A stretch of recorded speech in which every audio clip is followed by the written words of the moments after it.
আজকে রান্না করলাম সজনে ফুলের তরকারি। দেখো, এই যে সজনে ফুল ধুয়ে বেছে নিয়েছি, বেগুন কেটে নিয়েছি সজনে ফুলে দেওয়ার জন্য। বেগুন দিয়ে রান্না করব আজকের আমি সজনে ফুল। আর এদিকে বড়ি দেব সজনে ফুলের তরকারিতে।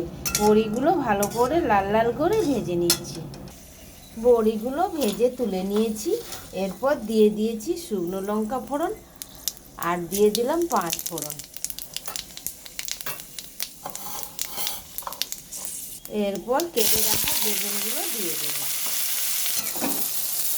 এই তরকারির মধ্যে আলুও দেওয়া যায়, কিন্তু আজকের আমি আলু দিয়ে রান্না করলাম না।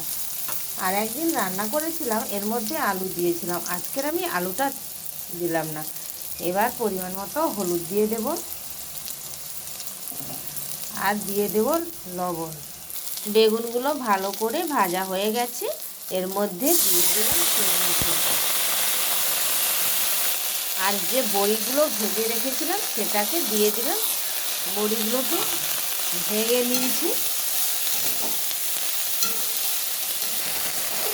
এই সজনে ফুল খাওয়া এখন খুবই ভালো, ঘাম বসন্তের জন্য খুবই উপকারী।